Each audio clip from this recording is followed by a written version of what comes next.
tengo ya con nosotros lista para compartir unas lindas herramientas en la mañana de hoy, la pastora Sandra Oyola. Ella está con nosotros y nosotros le agradecemos al Señor que hoy en la mañana ciertamente haya separado este espacio como siempre para estar con nosotros.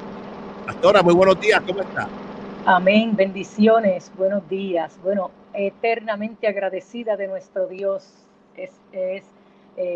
La gratitud debe acompañarnos todos los días.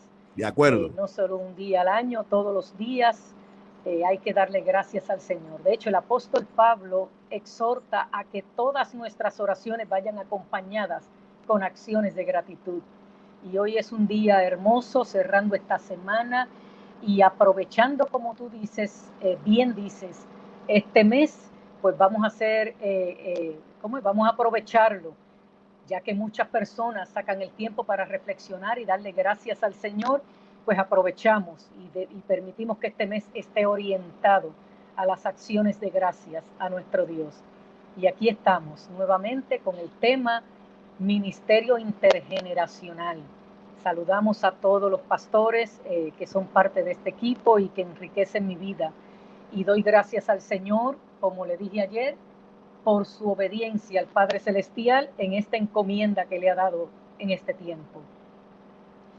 Hemos hecho en las pasadas semanas unos recorridos, pasados meses, hemos hecho unos recorridos por las diferentes generaciones que tenemos ahí dentro de nuestras congregaciones, siendo que este es un programa orientado a pastores, aunque cada creyente puede beneficiarse, cada líder, pero orientado a pastores.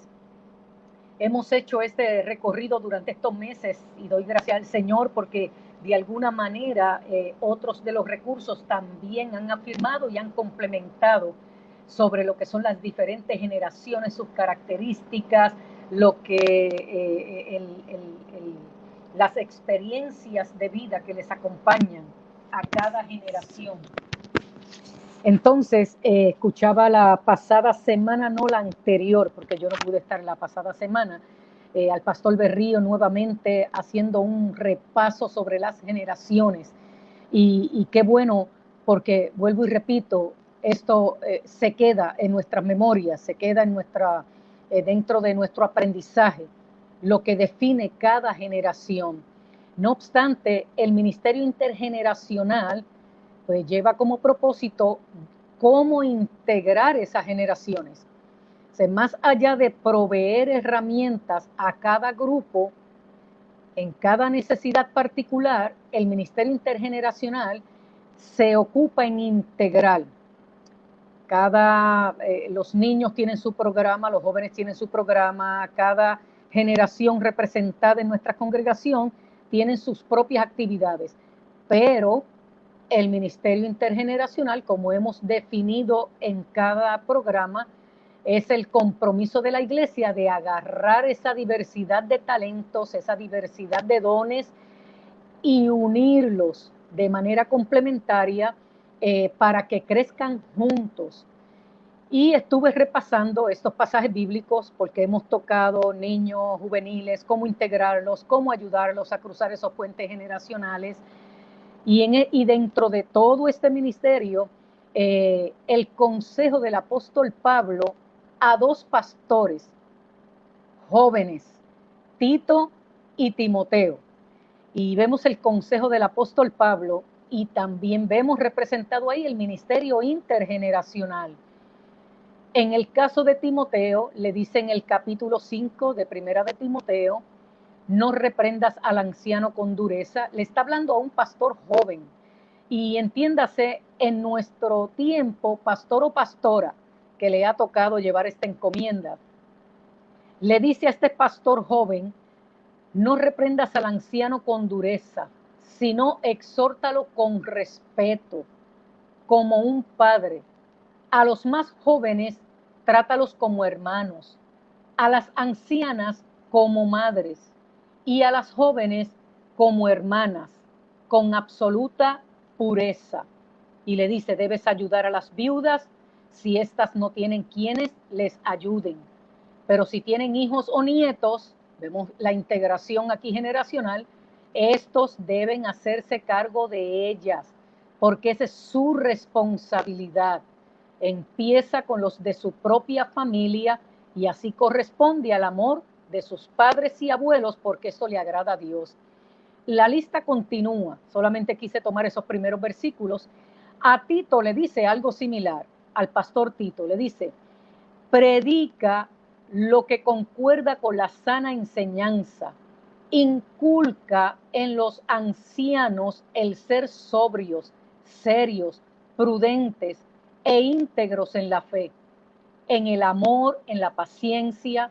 A las ancianas deben portarse como quien ama a Dios, no dadas a las habladurías ni a las bebidas, al contrario, deben ser maestras del bien. Han de enseñar a las jóvenes a amar a sus esposos, a sus hijos, a ser prudentes, puras, a cuidar de su hogar, a ser buenas, obedientes a su esposo, para que nadie hable mal de la palabra de Dios. De igual manera, exhorta a los jóvenes a ser prudentes. Tú tienes que darles el ejemplo en todo con tus buenas acciones. Cuando les enseñes, hazlo con integridad y seriedad. Que tu mensaje sea sano y sin faltas. A cualquiera que discuta con ustedes, se avergonzará al no encontrar nada que criticarles. En ambos ejemplos de Timoteo y Tito en el consejo de Pablo vemos mucha similitud. Son dos áreas diferentes, dos iglesias diferentes, pero el consejo es el mismo. Y lleva como fin precisamente cómo integrar las generaciones. Y es interesante porque saqué 3 grupos de preguntas para reflexionar. Como dije anteriormente, este programa va dirigido a pastores, así que nos veamos y personalicemos esa enseñanza, la hagamos de manera personal. En el primer grupo vemos el consejo pastoral para ambos pastores. Eran jóvenes y tenían que tomar en consideración lo siguiente: cómo debían tratar a los ancianos, el respeto, la honra. Cuando la palabra me dice, en el caso de Timoteo, no reprendas al anciano con dureza, pues me dice que van a haber ancianos que nos van a dar asignaciones de vida, vamos a llamarlo de esa manera, que quizás... Suena bonito, sí, pastor, suena bonito. Sí, porque quizás por las experiencias que hayan vivido en el pasado, pues se afirman en ellas, ¿verdad? Para establecer, para ser categóricos en muchas cosas y casi establecer doctrina de sus experiencias, más allá de lo que el Espíritu va haciendo, cosas nuevas, ¿no? Entonces, si me da el consejo de no tratarlos con dureza, pues entonces ya me anticipa que voy a encontrar esas asignaciones, pero dice, pero tienes que ser firme en la enseñanza. O sea, exhórtalo, pero con respeto. O sea, llévalo a razonar con esa honra, con ese respeto, como un padre.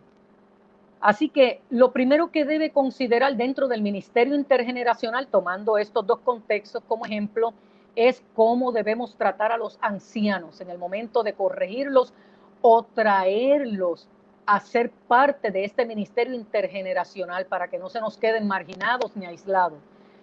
Número 2, cómo debía dirigirse a las ancianas, ¿ves? Como madres. Y la responsabilidad en ambos ejemplos recae sobre la pastoral.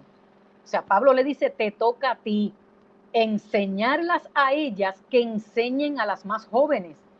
Porque Timoteo quizás, o Tito, como varones y pastores, quizás, y vuelvo y repito, no es que la enseñanza pastoral de un varón no llegue a la mujer, ni a la anciana, ni a la madre joven, porque el Espíritu Santo los equipa para eso. Y debemos reconocer esa autoridad delegada por el Señor. Pero mire qué consejo sabio le da Pablo a estos pastores jóvenes. Busca recursos dentro de tu propia congregación. Busca esas mujeres serias, de buen testimonio, que han mostrado su fe en el Señor, y búscalas como recurso para que te ayuden en la pastoral. con las más jóvenes. Y eso me llevó al recuerdo de historias que nos hacía mi mamá en los tiempos que yo no viví, pero ella me contaba, cuando las mujeres iban al río a lavar.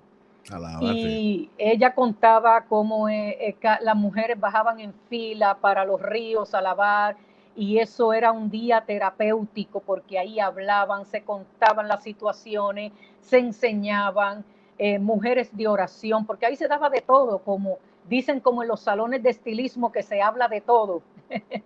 Pero en los ríos, esas ancianas de oración aprovechaban para impartirles enseñanza a las más jóvenes que estaban empezando y aprendiendo las tareas de la responsabilidad del hogar.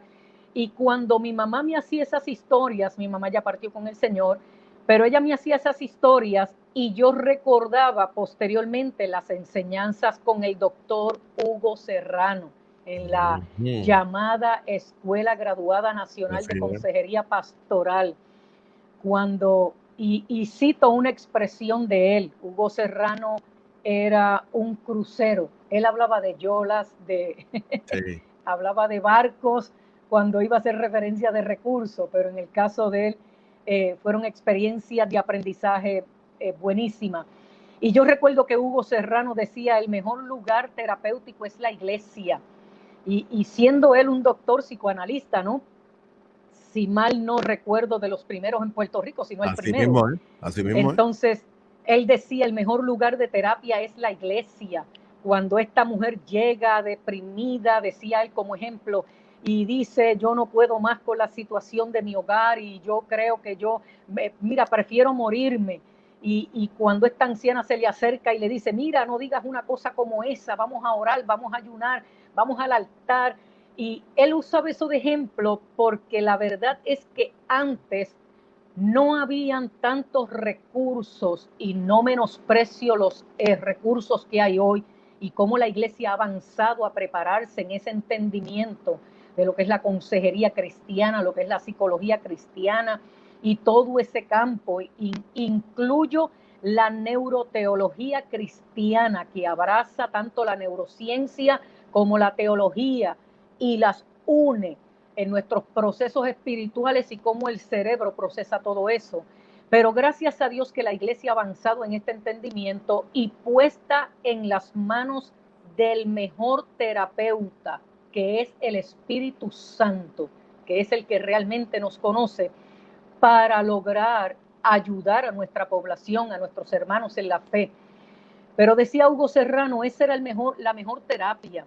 Entonces, este ejemplo que dice aquí, tanto a Tito como a Timoteo, busca dentro de la congregación esos recursos que te ayuden a integrar, las ancianas que enseñen a las más jóvenes cómo se lleva la responsabilidad en el hogar, cómo se llevan las tareas, qué significa honrar al matrimonio, honrar al esposo, ayudar a los hijos.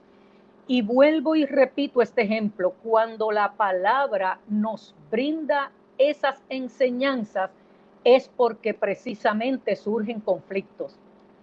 La palabra nos da estas herramientas porque Dios está consciente que surgen estos conflictos en la dinámica de familia y especialmente en el matrimonio. Bueno, es la única relación que hay, en este caso hombre y mujer, que es lo que creemos, profesamos, de acuerdo al diseño de Dios, donde primero se hace un pacto para que luego se unan. Hagan un pacto de que se van a amar, de que se van a honrar, de que serán fieles, y luego entonces se unen.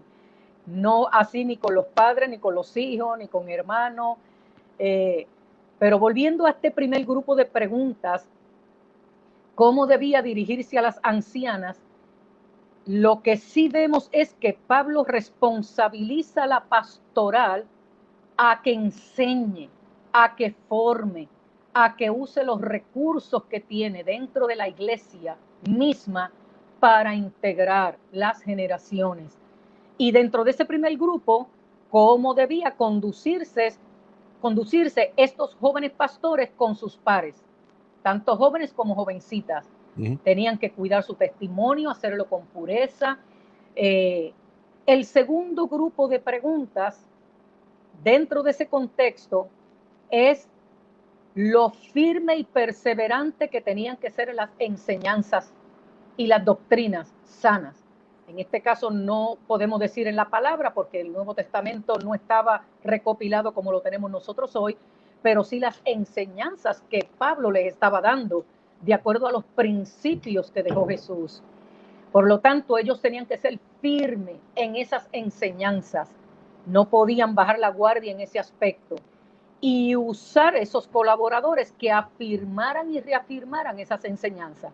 Y el tercer grupo, para finalizar, en ese contexto debían estar pendientes de atender las necesidades particulares de cada grupo, porque dice, usa los recursos que tienes para que integren, pero también tienes que proveerles a esos recursos.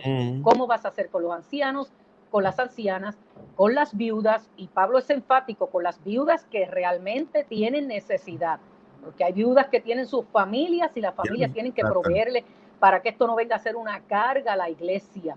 Dice claramente Pablo. Y dice más, a las jóvenes viudas, ten cuidado.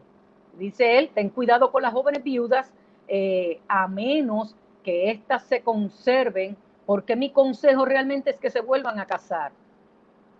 Y Pablo hace esa salvedad porque viendo el contexto de este tiempo, muchos hombres mayores, viudos, se casaban con doncellas. Así que morían, pero ellas quedaban jovencitas y libres. Entonces él dice, cuídalas, pero enséñales. Se tienen que asumir responsabilidad de la relación que llevaron. Eso, mire, sería otro tema para otro día. Excelente. Por el contexto de lo que era el matrimonio en ese tiempo. Pero sí les dice, atiende las necesidades particulares de cada grupo y nos plantea una problemática que la vemos hoy también. En nuestro caso serían madres solteras. ¿Cómo vamos a trabajar? Tenemos que ser firmes en la enseñanza de lo que son los principios de la palabra, de lo que es asumir responsabilidad de sus decisiones, pero buscar los recursos dentro de la iglesia que las ayuden a integrar, a sanar las experiencias pasadas y a integrarse dentro de lo que es la comunidad de fe. Ancianos, viudas, jóvenes, casadas. Así que vemos en esas dos bases bíblicas, por lo menos resalta, la pastoral tiene la responsabilidad, cómo debe conducirse con cada generación y cómo utilizar esos mismos recursos para integrarlos y continuar firme y perseverante en la enseñanza. Es lo que podemos ver ahí. Eso es parte de lo que es el ministerio intergeneracional, integral. Tratar cada situación, demanda y necesidad en particular, pero también buscar la manera de integrarlos, usando los mismos recursos que tenemos en la iglesia. Me parece que es una enseñanza poderosa, pastora, sin lugar a dudas, y una enseñanza de integración poderosísima. Y cómo recae en el pastor el que esa visión intergeneracional, esa integración se pueda dar. El pastor, quien la fomenta, es el que de alguna manera tiene esa responsabilidad, y no tan solo fomentarla, sino también el poder cómo tratar a su gente. Me parece que es poderoso. Trata a las jovencitas como tus hermanas, a las mayores como a tu mamá, a aquellos como a tu papá. O sea, trátalos bien. A mí me parece que eso es poderoso, pastora. Amén. Es poderoso. Sí, porque a fin de cuentas era el crecimiento propio de esos pastores jóvenes. Así es. Era el crecimiento. Era el sello de aprobación en la asignación pastoral que les había tocado. Así que cada situación con la que nosotros tenemos que lidiar en el ministerio son asignaciones de crecimiento y de aprendizajes. Por más difíciles o complicadas o por grandes victorias, todos son aprendizajes, porque al final la gloria toda se la damos al Señor. Me parece que esto es una tremenda mañana, una mañana especial en la cual todos los que nos están escuchando debemos de ir, ¿verdad?, integrando todas estas cosas a nuestro zurrón pastoral. Y hoy la pastora Sandra Oyola ciertamente nos trae una enseñanza sumamente enriquecedora,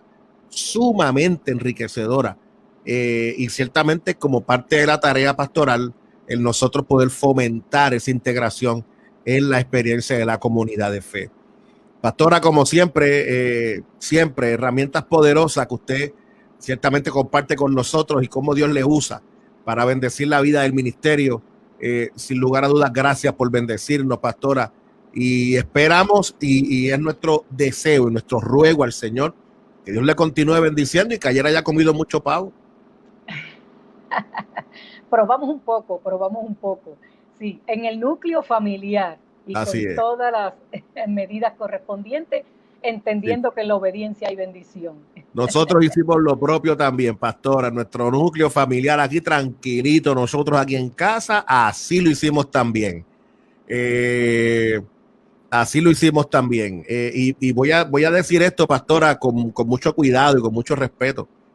Pero a mí me daba mucha pena ver cuando miraba Facebook, veía a otros y a otras y compañeros de los ministerios colocando fotos que de alguna manera uno sabe que no es su familia nuclear. Era un bebé familiar tremendo y ciertamente corriendo riesgos. Y me parece que cuando muchas veces obramos de esta forma y pasar alguna situación, después uno le reclama a Dios, Señor, pero mira, sáname, hazme esto, pero si te estabas diciendo lo que no tenías que hacer, lo hiciste y lo haces, y si te enfermas después, entonces, ¿cómo vas a pedir que Dios te pueda sanar si fue un acto irresponsable?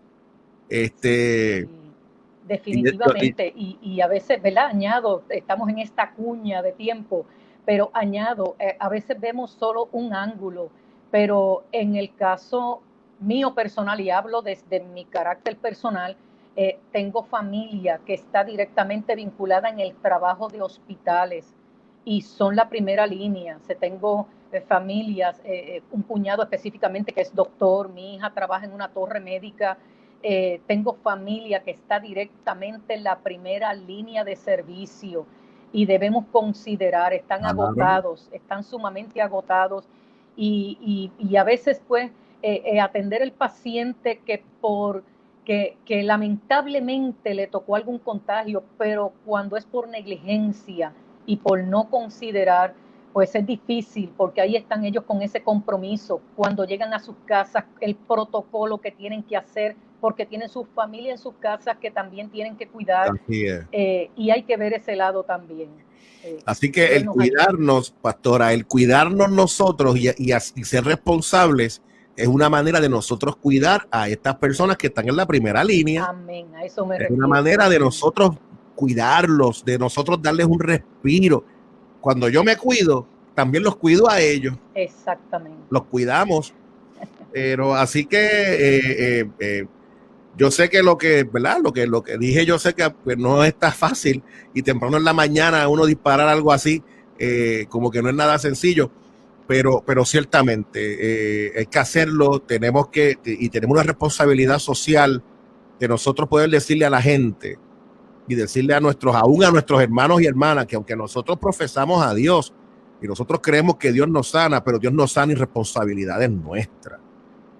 Sí. O sea, si yo soy irresponsable y yo ando sin mi mascarilla y yo voy por ahí para abajo y abrazando a todo el mundo y haciendo lo que no, porque Dios me protege, cuando de momento estemos enfermos, entonces después uno le dice a Dios, Señor, sáname, pues entonces yo no le veo sentido. Sí, debemos ser sabios y prudentes. Nuestra fe es sabia y prudente. Totalmente de acuerdo, pastora, pero mire, amén. Gracias por compartir esto con nosotros, gracias por todas estas herramientas. ¿Cómo la gente puede conectarse con usted, pastora, con su ministerio?